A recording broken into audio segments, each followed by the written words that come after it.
My teenage years were full of sketching, angst, and trouble. I wasn't popular or unpopular. Maybe just forgettable.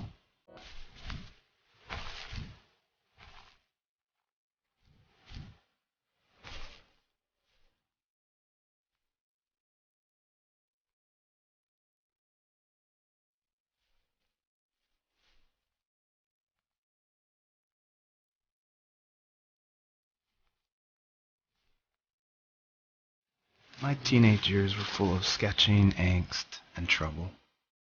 I wasn't popular or unpopular. Maybe just forgettable.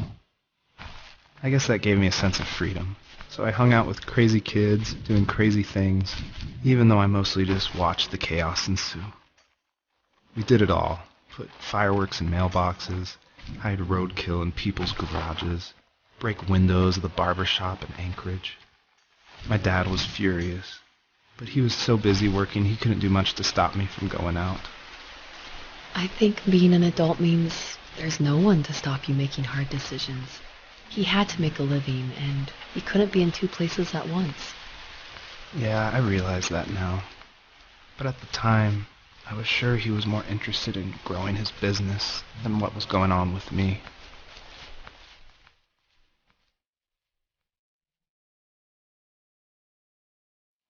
He was working another late night, and my friends were over, saying how bored they were and how they had come all the way out to my house for nothing. One of them mentioned how that old, ugly beyond belief truck was still in the garage, and how we should take it for a spin. I was only 15, so I kind of fought it for a while. The next thing I knew, we were careening around the mountain path, rocks spitting onto the sides of the cliff, while my dad's cringe-worthy bluegrass blared out the speakers. I drove while my friends were in the back of that yellow and purple truck, throwing beer bottles and trash at anything remotely interesting.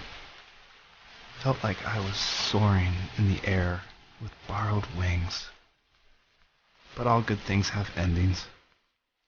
A cop outside of Eagle River pulled us over after he saw us in a bottle rocket into someone's yard. What followed was a long night of talking to disappointed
My teenage years were full of sketching, angst, and trouble.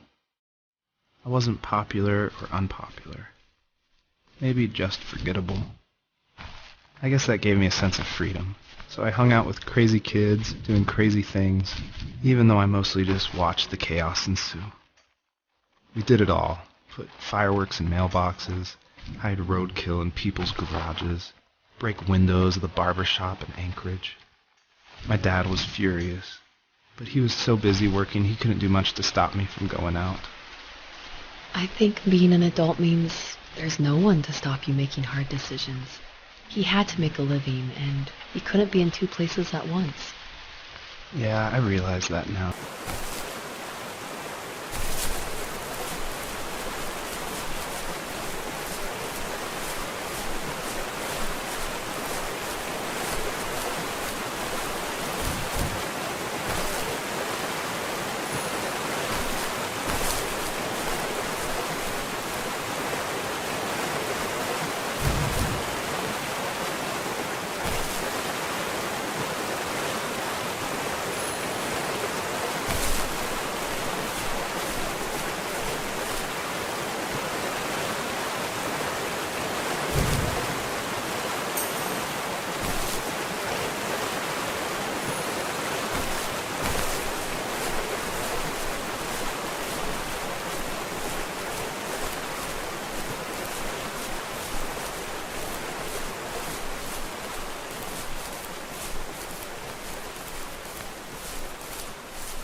After he drove me home from the police station, I blew up at him, saying how I never wanted to be like him, how I was going to be someone and leave that hick icebox for good.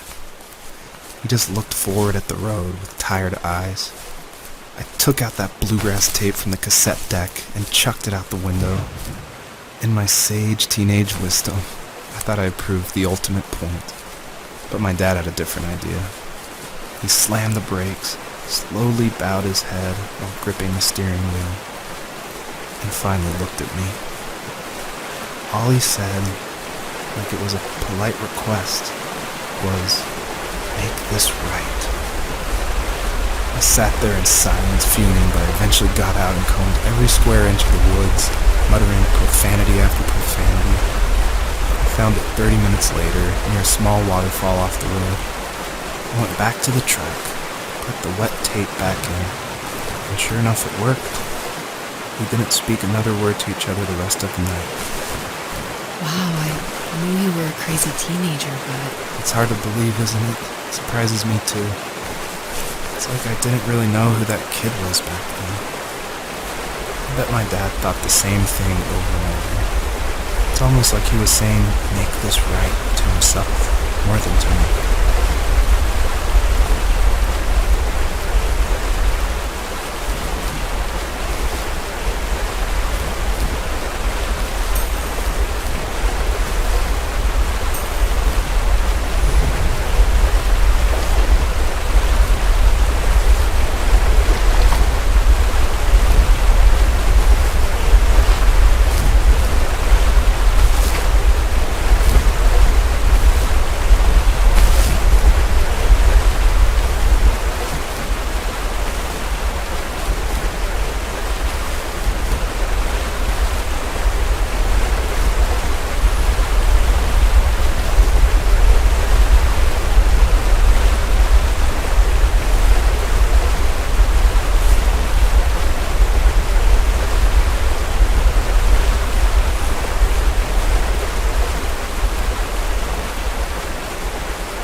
My friends would laugh about that night and talk about how crazy it was, and I laughed along, pretending it didn't bother me. But it did. I imagined my friends growing old in the bush and able to find that thrill in those godforsaken ice fields. It's like those mountains were a literal wall, keeping me from leaving, where all I would have to look forward to are lumber yards and evening beers. I had to climb over. That was my only goal for a long time.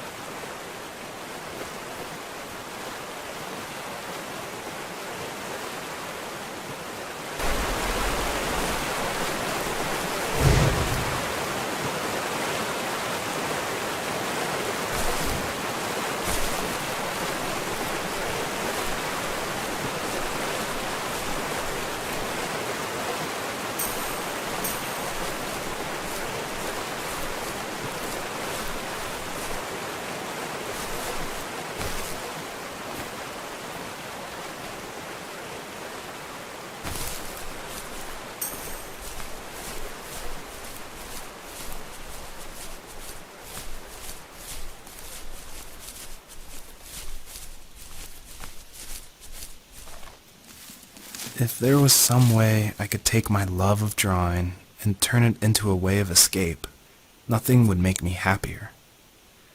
I wanted to create instead of tearing trees down. I wanted to move to the lower 48, not because I hated it there in Alaska, but I hated the idea of it. It's like all of that spite inside me had created this monster which followed me around my whole teenage years. I put so much energy into doing what others didn't expect of me. Why did I do that? There's one fact you're forgetting, though. If you didn't have that fire in you, we probably would have never met. You're absolutely right.